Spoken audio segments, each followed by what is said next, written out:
नमस्कार श्रोते हो. श्राव्य कथा मराठी या चॅनलवरती आपले सहर्ष स्वागत आहे.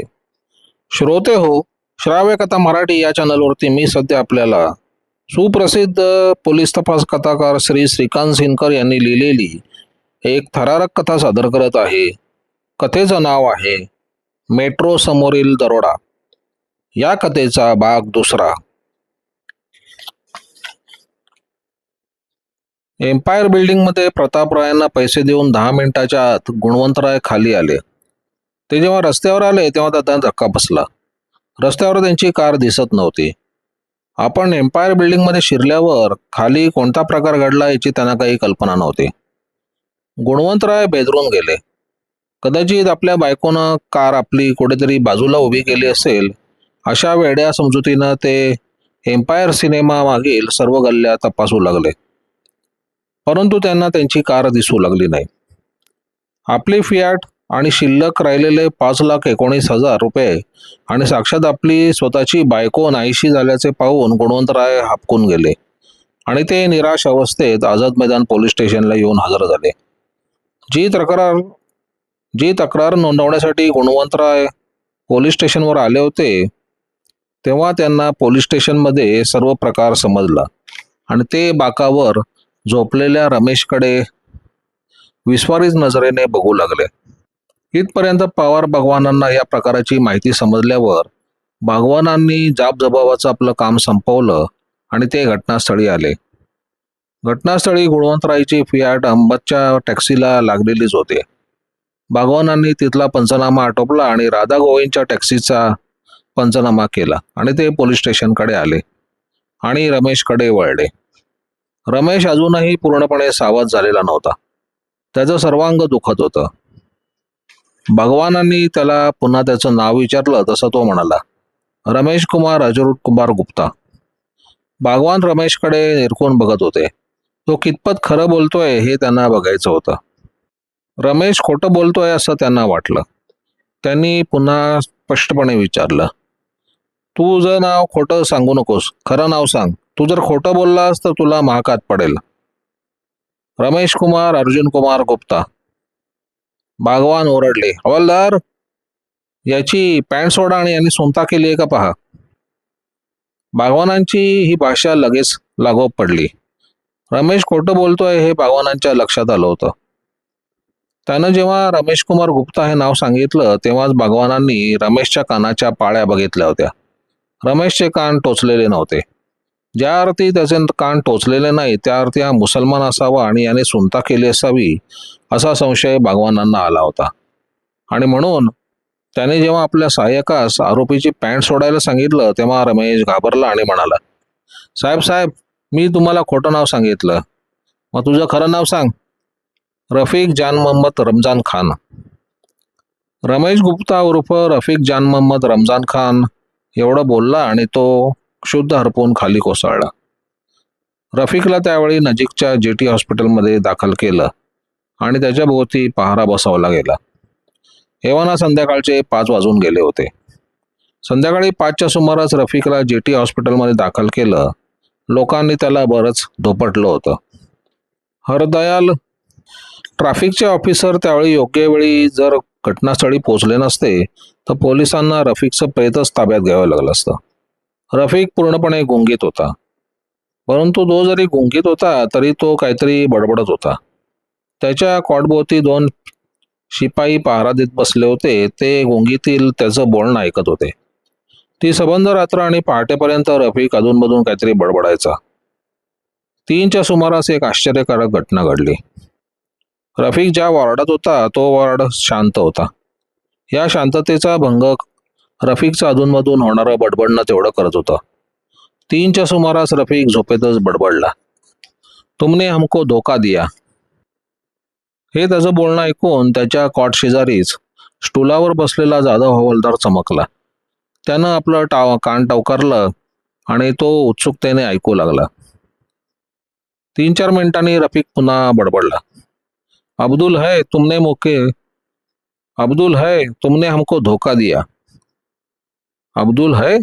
जाधव हवालदार चमकला आणि त्यानं आपल्या खिशातून डायरी काढली आणि त्याने नोंद केली, अब्दुल है, तुमने हमको धोका दिया.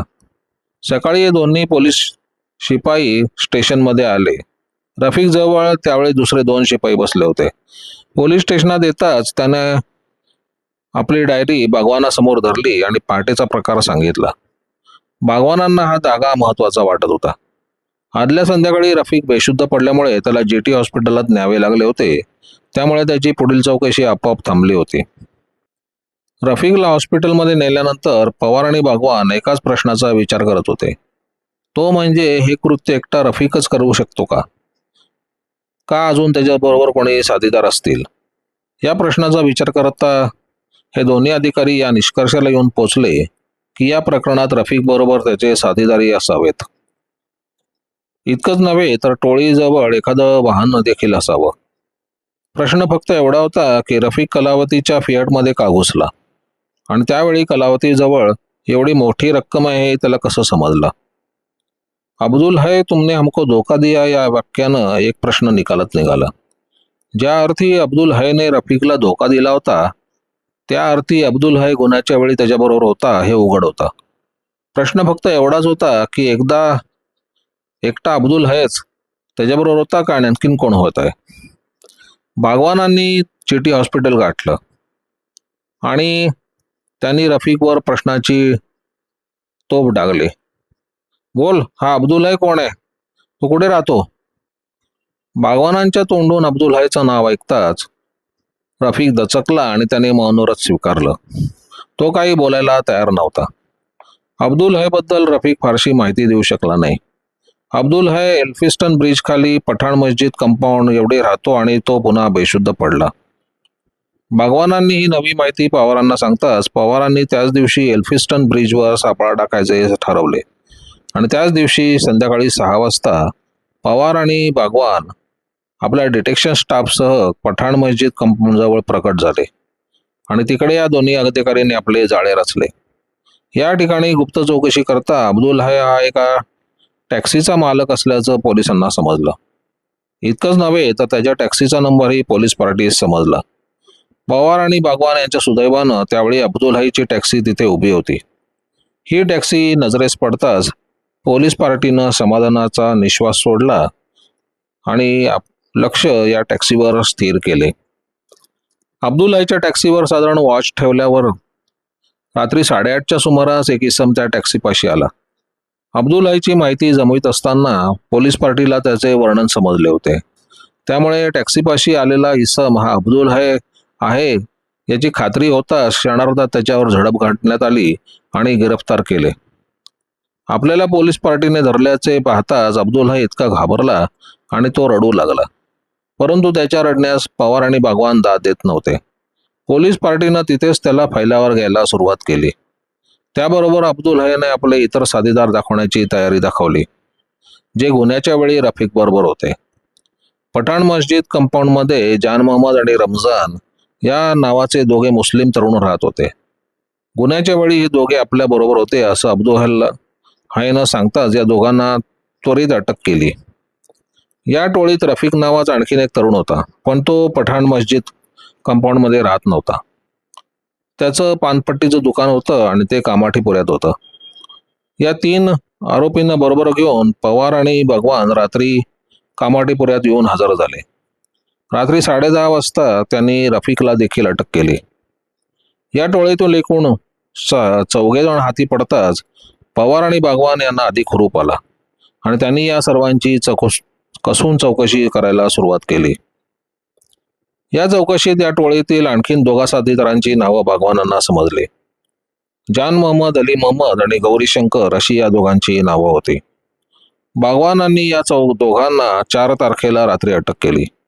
जान मोहम्मद पठाण मस्जिद कंपाऊंडमध्ये सापडला तर गौरी शंकर काळबादेवी येथे सापडला. म्हणजे एकूण 7 जणांची ही टोळी पोलिसांच्या हाती सापडली. ही टोळी हाती पडताच या प्रकरणावर अधिक प्रकाश पडला आणि हे प्रकरण नेमके कसे शिजले याचा बोध झाला. रफिकचं रमेश कुमार अर्जुन कुमार गुप्ता हे खोटं नाव, हे नाव जसं खोटं होतं तसंच त्याचं रफिक जान मोहम्मद रमजान हे नावही खोटं होतं. त्याचं नाव होतं गुड्डी कपूर. हा गुड्डी कपूर मुस्लिमच होता अगदी आरंभी त्यानं रमेश कुमार अर्जुन कुमार गुप्ता हे नाव बागवानांना सांगितलं ते सहज सुचलं म्हणून. परंतु नंतर बागवानांनी त्याच्या नावाच्या संदर्भात धारेवर धरताच त्यानं आपलं नाव रफिक जान मोहम्मद रमजान खान असं खोटं सांगितलं. रफिक जान मोहम्मद आणि रमजान हे त्याचे साथीदार होते, जे बागवानांनी पठाण मस्जिद कंपाऊंडमध्ये धरले होते. या टोळीतील जान मोहम्मद हा खरा गुन्ह्याचा मूळ मेंदू होता. दरोड्याची कल्पना त्याची होती, परंतु दिवसा किंवा रात्री दरोडा घालण्याचे त्याचे एकट्याचे धाडस होत नव्हते. यासाठी त्याला कोणीतरी धाडसी माणूस हवा होता. अशा धाडसी माणसाचा विचार करता त्याला एकदम गुड्डीची आठवण झाली. हा गुड्डी जान मोहम्मदचा लांबचा नातेवाईक होता, परंतु हा गुड्डी मुंबईत राहत नव्हता. तो राहत होता बिहारमधील आसनसोल शहरात. कुठेतरी दरोडा घालून चिक्कार पैसा मिळवावा असा विचार पक्का होताच जान मोहम्मद आसनसोलला आला आणि त्यानं गुड्डीची भेट घेतली. गुड्डी आसनसोलमधील एक अट्टल गुन्हेगार होता. त्यानं आसनसोलमध्ये अनेक ठिकाणी दरोडे घातले होते. त्याच्याकडे नेहमी रिव्हॉल्वर असते ही गोष्ट जान मोहम्मदला माहिती होती. हा जान मोहम्मद गुड्डीला बरोबर घेऊन मुंबईत आला आणि त्यानं आपली टोळी तयार केली. आता या टोळीपुढे प्रश्न एवढा होता की दरोडा घालायचा तो नेमका कुठे. गुड्डीच्या मते एखादी बँक लुटावी असं होतं. एकदाच काय तो मोठा हात मारावा, म्हणजे पुन्हा भानगडी करायला नकोत असं त्याला वाटत होतं. परंतु अशी एखादी बँक लुटणं टोळीला धोक्याचं वाटत होतं. त्याऐवजी एखाद्या बँकेवर पाळत ठेवून एखाद्या श्रीमंताला लुटावं असं ठरलं. या जान मोहम्मदचा गौरीशंकर या नावाचा एक मित्र होता. हा गौरीशंकर काळबादेवी येथील एका व्यापाऱ्याकडे मुनीम म्हणून नोकरीला होता. गौरीशंकर मुनीम असल्यामुळे त्याला बँकेच्या कामकाजाची माहिती होती. शिवाय तो निरनिराळ्या बँकांमध्ये जात असे. हाच गौरीशंकर महाराष्ट्र राज्य बँकेतही वरचेवर जायचा आणि म्हणूनच गुणवंतराय दररोज बँकेत येऊन फार मोठी रक्कम घेऊन जातात हे त्याला माहीत होतं. जान मोहम्मदला गौरीशंकरकडून गुणवंतराय हे सावध समजलं होतं. गुणवंतराय महाराष्ट्र राज्य बँकेत जाताच या टोळीने आदल्या दिवशी म्हणजे 31 मार्च 1974 रोजी संध्याकाळी महाराष्ट्र राज्य बँकेची इमारत आणि इमारतीभोवतीलचा परिसर नीट बघून ठेवला आणि ही टोळी दुसऱ्या दिवशी सकाळी 8:30 वाजता बँकेपाशी आली आणि बँकेच्या आसपास चक्रा मारू लागली. गौरीशंकर बँकेत गेला होता. ही बँक पहिल्या मजल्यावर होती. गौरीशंकरच्या पाठोपाठ गुड्डी आणि जान मोहम्मद बँकेत आले आणि हे दोघेही तिथल्या सोफ्यात बसून राहिले. याच सुमारास मराठा मंदिर बँकेचा शिपाई सावंत बँकेत आला. त्याला आलेला पाहताच गुणवंतराय नक्कीच येतील याची खात्री गौरीशंकरला वाटू लागली. बरोबर 11:30च्या सुमारास गुणवंतराय आणि कलावती बँकेत आले. दरम्यान सावंतने त्यांना देण्यासाठी 5,44,000 रुपये खात्यातून काढून ठेवले होते. ही सारी रक्कम गुणवंतराय आणि कलावती बॅगेत भरत असताना गुड्डी आणि जान मोहम्मद बघत होते. हे अवाढव्य गबाड पाहताच गुड्डीचे हात शिवशिवू लागले. त्याने गौरीशंकरला इशारा केला. तसा तो चटकन खाली गेला आणि त्याने अब्दुल हयला टॅक्सी एंगेज करायला सांगितली. भर रस्त्यात गुणवंतराय आणि कलावतीवर हल्ला करून आणि त्यांच्या हातातील बॅग हिसकावून टॅक्सीतून पसार होण्याचा विचार गुड्डीचा होता. गौरीशंकरच्या सांगण्यावरून अब्दुल हयने लगेच एक टॅक्सी एंगेज केली आणि तो रफिकसह त्या टॅक्सीत बसून राहिला. गौरीशंकर आणि इतर साथीदार बँकेच्या इमारतीजवळ घुटमळत होते. वर बँकेत सारी रक्कम 2 बॅगात भरून झाल्यानंतर गुणवंतरायांनी या बॅगा सावंतकडे दिल्या आणि ते जिना उतरून खाली आले. त्यांच्या पाठोपाठच गुड्डी आणि जान मोहम्मद जिना उतरत होते.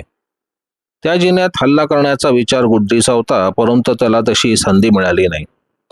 खाली आपल्या फियाटमध्ये बॅगा ठेवून गुणवंतराय आणि कलावती तिथून निघाले. ते दोघे गाडीत बसलेले पाहताच गुड्डी क्षणभर गोंधळला, परंतु लगेच तो जान मोहम्मदसह अब्दुल हयने थांबवलेल्या टॅक्सीत बसला आणि या टोळीनं गुणवंतरायचा पाठलाग सुरू केला.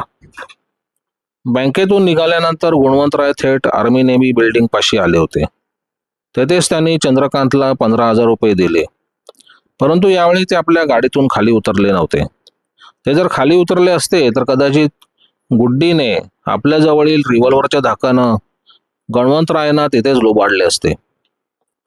फियाट आर्मी नेव्ही बिल्डिंग जवळ जेव्हा उभी होती तेव्हा गुड्डीने आपली टॅक्सी त्या फियाट पासून थोड्या अंतरावर मागे उभी केली आर्मी अँड नेव्ही बिल्डिंग नंतर गुणवंतराव एम्पायर बिल्डिंग पाशी येऊन थांबले. यावेळी त्या टोळीनं आपली टॅक्सी फियाटच्या मागे केळकर हॉटेलच्या दारात उभी केली होती. फियाटमधून गुणवंतराव एकटेच खाली उतरून एम्पायर बिल्डिंगमध्ये जाताना या टोळीनेही बघितले.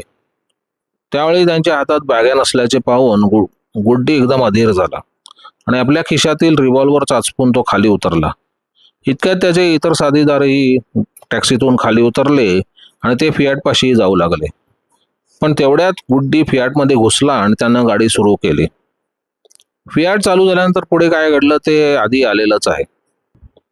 गुड्डीचे साथीदार मात्र या प्रकाराने हतबुद्ध झाले. ती सारी रक्कम घेऊन गुड्डी एकटाच कुठेतरी पळून जाणार याची जान मोहम्मदला खात्री वाटू लागली आणि गुड्डीचा नेमका हाच बेत होता. पण तो तडीच जाऊ शकला नाही. जान मोहम्मद आणि इतर सारेजण त्या रात्री बऱ्याच उशिरापर्यंत पठाण मस्जिदमध्ये गुड्डीची वाट बघत होते. परंतु गुड्डी त्यावेळी जीटी हॉस्पिटलमध्ये कणत पडला होता. रात्री गुड्डी आला नाही तेव्हा रक्कम घेऊन गुड्डी पळून गेला याची सर्वांना खात्री झाली आणि ही सारी मंडळी निराश झाली. गुड्डी पळून गेल्याचा जो समज या टोळीने करून घेतला होता तो एका अर्थी पवार आणि बागवान यांच्या फायद्याचा ठरला. जान मोहम्मद आणि त्यांच्या साथीदाराने एंगेज केलेल्या टॅक्सीतून जर गुड्डीचा पाठलाग केला असता तर पुढे मेट्रो समोरचा प्रकार त्यांना समजला असता आणि त्या क्षणाला ही सारी टोळी कुठेतरी फरारी झाली असती. पुढे ही टोळी पकडणं पोलिसांना बरंच जड झालं असतं. आता एक महत्त्वाचा प्रश्न असा होता की गुड्डी विरुद्ध जसा थेट पुरावा होता तसा थेट किंवा परिस्थितीजन्य पुरावा त्यांच्या साथीदारांविरुद्ध होता का? गुड्डी प्रत्यक्ष गुन्हा करताना पकडला गेला, परंतु इतरांच्या बाबतीत तसं घडलं नव्हतं किंवा त्यांच्या विरुद्ध काही पुरावाही नव्हता. म्हणून पुढे काही दिवसांनी या साऱ्या जणांना सोडून देण्यात आलं आणि एकट्या गुड्डीलाच कोर्टासमोर उभं केलं गेलं. पुढे हा खटला कोर्टात सुरू झाला. साक्षीदारांचा साक्षी झाल्या आणि या साक्षी मान्य करून सेशन जज श्री बापट यांनी दिनांक 8 ऑक्टोबर 1974 रोजी गुड्डी कपूर याला कलम 392 397 नुसार दोषी ठरवलं आणि त्याला 7 वर्ष सक्तमजुरी आणि 1000 रुपये दंड आणि दंड न भरल्यास 6 महिने अधिक सक्तमजुरीची शिक्षा सुनावली. गुड्डीने जर दंड भरला तर 1000 500 रुपये टॅक्सी ड्रायव्हर राधा गोविंद आणि 500 रुपये टॅक्सी ड्रायव्हर अहमद यांना द्यावे असे आदेश बापट यांनी दिले होते. गुड्डीजवळ रिव्हॉल्वर होते ते आसनसोलमधून आणलेले होते, परंतु ते लायसन्सचे नव्हते. म्हणून इंडियन आर्म्स ॲक्ट खाली गुड्डीवर आणखीन एक खटला भरला होता. त्यात देखील त्याला 6 महिने सक्तमजुरीची शिक्षा झाली. आपल्या निकालपत्रात सेशन जजनी धाडसी फळ विक्रेता मोहम्मद अब्दुल कुरेशी याचं त्याच्या धाडसाबद्दल खास अभिनंदन केलं. तर खुद्द पोलीस कमिशनरांनी मोहम्मदला रोख रक्कम देऊन त्याचा कार्यालयात गौरव केला. गुड्डीला एकूण 8 वर्षाची शिक्षा झाली. परंतु दरम्यान त्याची अधिक चौकशी करता हाच गुड्डी लुटमारीच्या एकूण 9 प्रकरणात आसनसोल पोलिसांना हवा असल्याची माहिती मिळाली. त्याचप्रमाणे औरंगाबाद पोलिसांनाही हाच गुड्डी अशा प्रकारच्या एका गुन्ह्यात हवा असल्याचं समजलं. आपली शिक्षा भोगून गुड्डी जेव्हा बाहेर पडणार तेव्हा आसनसोल आणि औरंगाबाद येथील पोलीस अधिकारी त्याच्या स्वागतासाठी उभे राहतील यात काही शंका नाही. धन्यवाद श्रोते हो.